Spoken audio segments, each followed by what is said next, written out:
ദിവസേനയുള്ള ration അപ്ഡേറ്റിലേക്ക് എല്ലാവർക്കും സ്വാഗതം. നമുക്കറിയാം നാളെ റിപ്പബ്ലിക് ദിനമാണ്. നാളെ റേഷൻ കട ഉണ്ടാവുകയില്ല. അപ്പോൾ നാളെ റേഷൻ കട ഇല്ല, നാളെ അവധിയാണ്. അപ്പോൾ വേറെ കുറച്ച് കാര്യങ്ങളാണ് പറയുന്നത്. ഇന്നലെ ഒരാൾ സംശയം ചോദിച്ചിരുന്നു. അദ്ദേഹത്തിന്റെ റേഷൻ കടയിൽ നിന്ന് അദ്ദേഹത്തിനോട് പറഞ്ഞു പച്ചരി ഈ മാസം പച്ചരി ഇല്ല, പച്ചരി നിർത്തലാക്കി എന്നുള്ളതാണ്. അപ്പം അങ്ങനെ ഒരു സംഭവം ഇല്ല. പച്ചരി നിർത്തലാക്കി എന്നുള്ള ഒരു സംഭവമൊന്നുമില്ല. നിങ്ങളുടെ റേഷൻ കടയിൽ ചിലപ്പോൾ സ്റ്റോക്ക് ഉണ്ടാവുകയില്ല, അത്രേ മാത്രമേ ഉള്ളൂ. എല്ലാവരുടെയും നിർത്തലാക്കിയിട്ടൊന്നുമില്ല, പച്ചരി നിർത്തലാക്കിയിട്ടൊന്നുമില്ല. എൻ്റെ റേഷൻ കടയിൽ പച്ചരി നിലവിൽ സ്റ്റോക്ക് ഉണ്ട്. ഇത് കണ്ടോ, നിങ്ങളുടെ റേഷൻ കടയിൽ ഇതുപോലെ ഈ കാണുന്നത് പോലെ നിങ്ങളുടെ റേഷൻ കടയിലെ മുമ്പിൽ ചെറുതായിട്ട് പാക്ക് ചെയ്ത് വെച്ചിട്ടുണ്ടാവും അവിടെയുള്ള എല്ലാ ധാന്യങ്ങളും, അരിയും ഗോതമ്പും. അപ്പം ഏതൊക്കെ വിധത്തിലുള്ള അരി അവിടെ ഉണ്ട് എന്നുള്ളത് നിങ്ങൾക്ക് ആ പാക്കിംഗ് കണ്ടാൽ മനസ്സിലാവും. ഇതിങ്ങനെ വെക്കണം എന്നുള്ളത് ഒരു റോളാണ്. നമുക്ക് ഏത് അരിയാണ് ഇവിടെ ഉള്ളത് എന്ന് പോയിട്ട് നമുക്ക് നോക്കാനൊന്നും ചിലപ്പോൾ പറ്റിക്കൊണ്ടെന്നില്ല. ഇപ്പോഴത്തെ ഒരു സാഹചര്യത്തിന് നോക്കാനൊന്നും പറ്റൂല. ഇത് അവിടെയുള്ള അരികളും ധാന്യങ്ങളും അവിടെ പുറത്തിങ്ങനെ വെക്കണം എന്നാണ് ഒരു റോൾ ഉള്ളത്. അത് നിങ്ങളുടെ റേഷൻ കടയിലും ഉണ്ടാവും എന്നാണ് നമ്മൾ കരുതുന്നത്. റേഷൻ കടയ്ക്ക് മുമ്പിൽ ഈ കാണുന്നത് പോലുള്ള ഒരു ബോർഡ് കാണാം.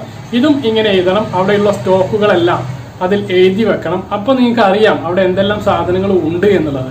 ഇനി അവിടെ പച്ചരി ഇല്ലെങ്കിൽ അത് അവിടെ സ്റ്റോക്ക് ഇല്ലാത്തതുകൊണ്ടായിരിക്കും, അല്ലാതെ നമ്മുടെ റേഷൻ സംവിധാനത്തിൽ പച്ചരി നിർത്തലാക്കിയത് കൊണ്ടല്ല എന്നുള്ളത് മാന്യ സുഹൃത്ത് മനസ്സിലാക്കുക. അദ്ദേഹം അങ്ങനെ ചോദിച്ചപ്പോൾ അദ്ദേഹത്തിനുള്ള ഒരു മറുപടിയായിട്ട് നൽകിയതാണ്.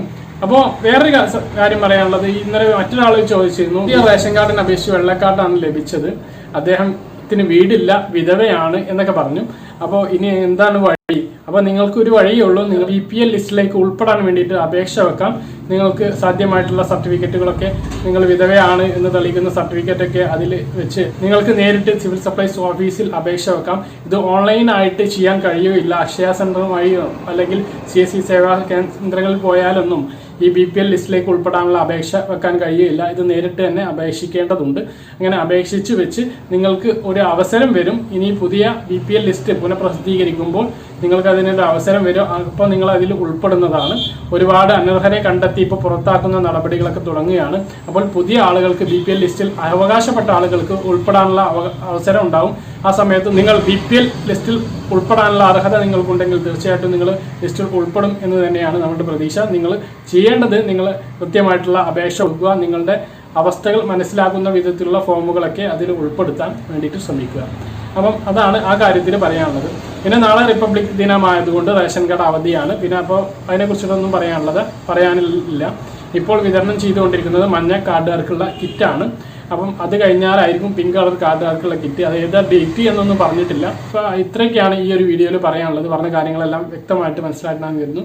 ഇതുപോലുള്ള റേഷൻ അപ്ഡേറ്റുകളും മറ്റ് ഇൻഫോർമേറ്റീവ് വീഡിയോകളും ലഭിക്കാൻ വേണ്ടിയിട്ട് ഈ ചാനൽ സബ്സ്ക്രൈബ് ചെയ്യുക, ബെല്ലൈക്കൺ എനേബിൾ ചെയ്ത് വെക്കുക. മറ്റൊരു വീഡിയോ ആയിട്ട് വീണ്ടും കാണാം. ദൂരേക്കും.